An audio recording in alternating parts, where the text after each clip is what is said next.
Hello everyone, welcome back once again in this YouTube channel for online classes of chemistry. I am Tirupal. Today we'll discuss the next very important topic about the shape of atomic orbitals. ये students, हमने last class के अंदर ये study किया था कि जो भी एटम्स होते हैं हमारे पास, यानी उन एटम्स के अंदर हमने बहुत सारी थ्योरीज पढ़ी थी. Then after reading the theories we have just study about the electronic configuration of atoms. आज हम इलेक्ट्रॉनिक कॉन्फ़िगरेशन के नेक्स्ट का जो सेकंड टॉपिक आता है इसके आगे वो पढ़ेंगे, और इस चैप्टर का जो लास्ट टॉपिक स्टार्ट होता है वो देखेंगे आज कि जो एटॉमिक ऑर्बिटल्स होते हैं, यानी एटम में पाए जाने वाले ऑर्बिटल्स, उनका शेप कैसे होती है. राइट. तो अगर हम सबसे पहले बात करें कि एटॉमिक ऑर्बिटल यानी ऑर्बिटल होते ही क्या हैं, तो ऑर्बिटल्स की डेफिनेशन देखें तो क्या होते हैं. देखो, the 3 dimensional reason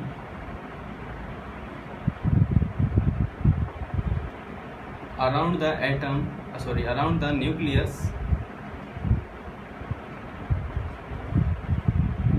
within which the probability of finding the electron is maximum. Means किसी एटम के अंदर, यानी ये कोई एटम है और ये एटम का न्यूक्लियस है, तो इस न्यूक्लियस के चारों तरफ वो रीजन जिनके अंदर इलेक्ट्रॉन के पाए जाने की पॉसिबिलिटी मैक्सिमम हो, उन्हें हम क्या कहेंगे, ऑर्बिटल्स. ऐसा पाया जाता है कि इन ऑर्बिटल्स के अंदर, ऑर्बिटल्स के बीच में गैप हो सकते हैं, यानी एक ही एटम में एक से ज़्यादा ऑर्बिटल्स भी हो सकते हैं. और ऑर्बिटल के अंदर पाए जाने वाली जो इलेक्ट्रॉन्स की जो स्ट्रेंथ है वो करीब 90% होती है. यानी किसी एटम में जो इलेक्ट्रॉन्स पाए जाते हैं उसका 90% पार्ट किसी न किसी एक रीजन में पाए जाते हैं, और वो पर्टिकुलर रीजन्स क्या कहलाते हैं, एटॉमिक ऑर्बिटल्स. ठीक है. तो एटॉमिक ऑर्बिटल्स को स्टडी करने के लिए कि एटॉमिक ऑर्बिटल्स में कितने इलेक्ट्रॉन पाए जाते हैं और इलेक्ट्रॉन की पाने की प्रोबेबिलिटी कितनी, उनको पाने के उनको कैलकुलेट करने के लिए हम इस्तेमाल करते हैं श्रोडिंगर वेव इक्वेशन का, जो हमने लास्ट क्लासेस के अंदर स्टडी की थी. ठीक है. तो इसके अंदर अब हमें नेक्स्ट पढ़ना क्या है. अब हमें इसके अंदर कुछ ग्राफ्स पढ़ने हैं जिनको हम बोलते हैं the plot of radial wave function, जिससे हमें पता लगेगा कि ग्राफ प्लॉट करके हम किस तरीके से एटॉमिक ऑर्बिटल में इलेक्ट्रॉन्स की प्रोबेबिलिटी का पता लगा सकते हैं और उन्हें बता सकते हैं. ठीक है. अब स्टार्ट करते हैं next plot of radial probability distribution function. इसको हम शॉर्ट फॉर्म में लिखते हैं radial probability distribution function versus distance from the nucleus. ये अपने आप में एक हेडिंग है जिसको हमें अभी स्टडी करना है. देखिए, रेडियल प्रोबेबिलिटी डिस्ट्रीब्यूशन फंक्शन को समझते हैं क्या होता है. ये एक पैरामीटर होता है, रेडियल प्रोबेबिलिटी डिस्ट्रीब्यूशन फंक्शन. इसकी वैल्यू कैसे कैलकुलेट की जाती है, एक फॉर्मूला होता है 4πr² dr multiply by Sai square.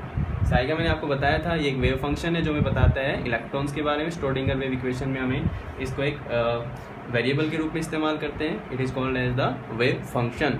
ठीक है. The radial probability distribution function क्या होता है, it is the probability of finding the electron in a given volume. ठीक है. किसी पर्टिकुलर वॉल्यूम में कितने इलेक्ट्रॉन पाए जाएं, उनको पाने की प्रोबेबिलिटी को हम क्या बोलते हैं, the radial probability distribution function.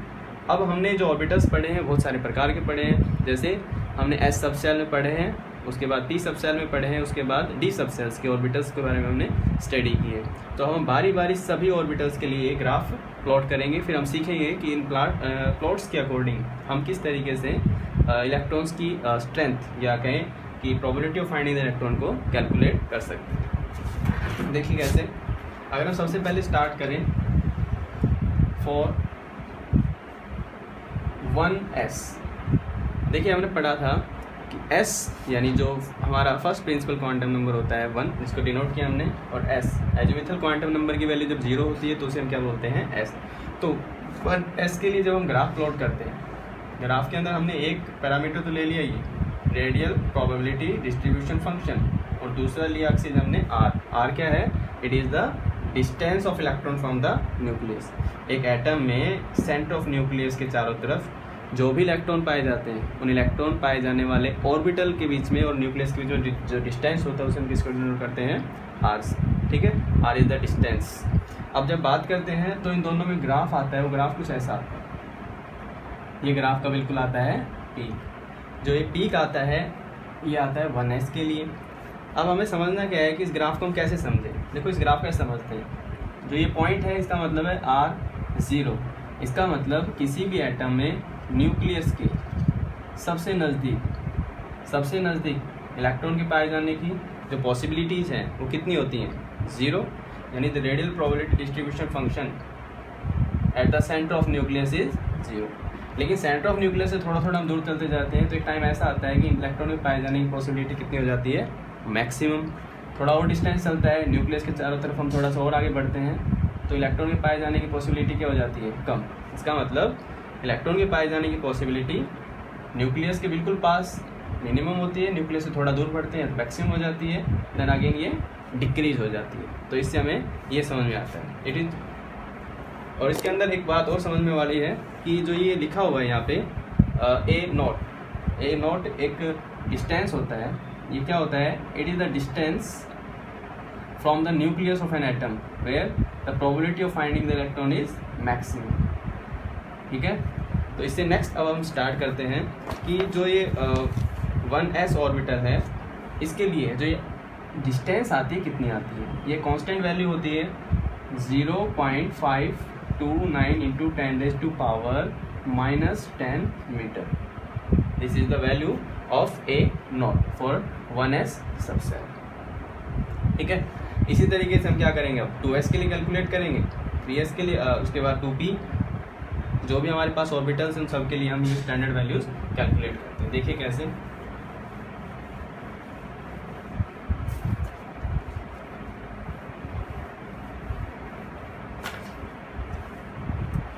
देखिए नेक्स्ट बात करते हैं 2s ऑर्बिटल। जो 2s ऑर्बिटल के लिए हम सेम ऐसा ग्राफ बनाते हैं, radial probability distribution function versus r।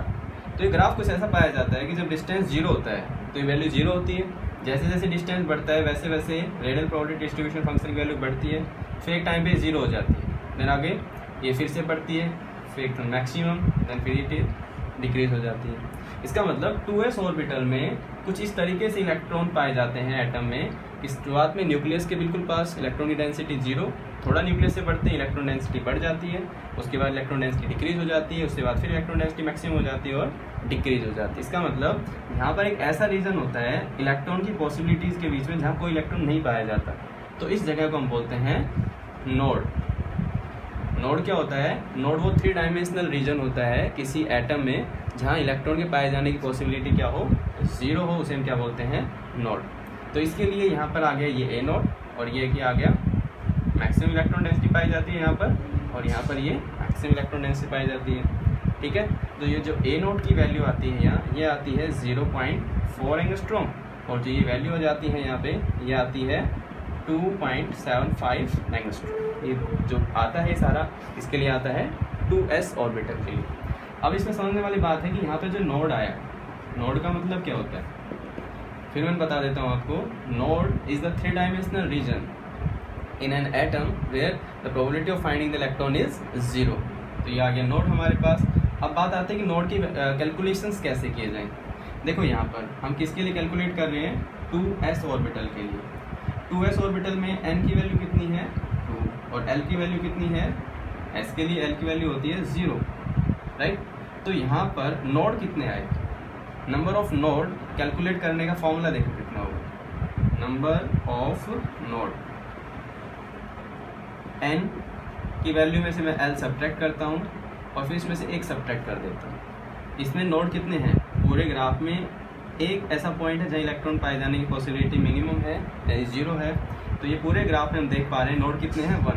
इसका मतलब ये फॉर्मूले में जो वैल्यू पुट करते हैं 2 -0 -1, आंसर कितना आता है 1। इसका मतलब ये हमने एक फॉर्मूला डिराइव किया है n - l - 1, this is for what, this is the number of node. ठीक है, एक और आता है इसके अंदर पीक्स, यानी नंबर ऑफ पीक कितने आए। नंबर ऑफ पीक आप देख पा रहे हैं इस ग्राफ में कितने हैं, एक ये पीक है और एक ये पीक है। इसका मतलब इस फॉर्मूले से हम कैसे डिराइव करें, डायरेक्टली लिखता हूँ मैं n-l यानी 2 - 0 यानी 2। तो नंबर ऑफ पीक्स निकालने का फॉर्मूला तो आ गया हमारे पास ये, और नंबर ऑफ नोड्स निकालने का फॉर्मूला आ गया number of peaks is equals to n-l। Principal quantum number में से एजिमुथल क्वांटम नंबर को सब्ट्रैक्ट कर देना, क्या कैलकुलेट करेगा, पीक्स। एजिमुथल क्वांटम नंबर के साथ साथ 1 और सब्ट्रैक्ट कर दो, किस में से, प्रिंसिपल क्वांटम नंबर में से, तो क्या आएंगे, नंबर ऑफ नोड्स। तो ये जो हमने ग्राफ देखा है ये radial probability distribution function graph है, किसके वर्सेज, आर के वर्सेज, किसके लिए है, 2s के। अब हम ये स्टडी करते हैं नेक्स्ट ऑर्बिटल, इसको हम बोलते हैं 2p ऑर्बिटल। आइए अब 2p ऑर्बिटल के लिए और स्टडी करते हैं इसे।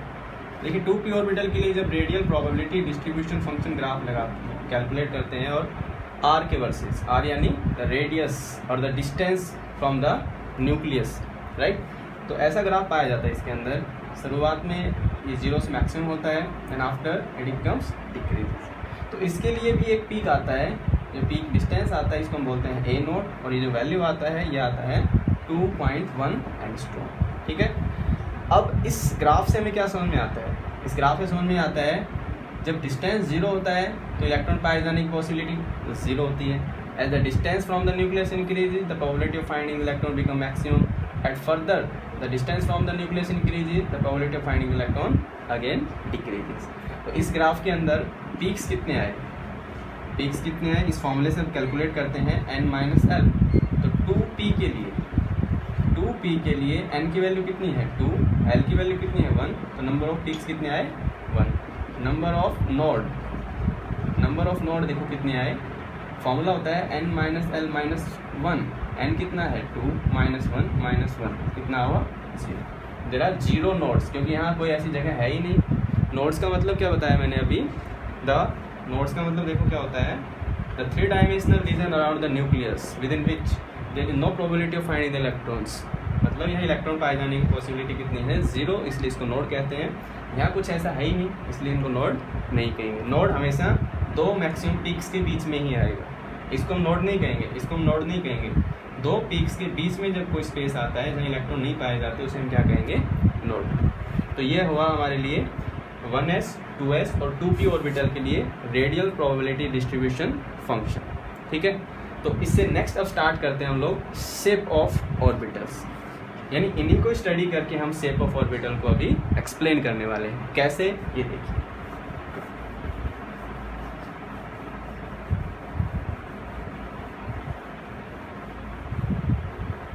देखिए शेप ऑफ ऑर्बिटल्स,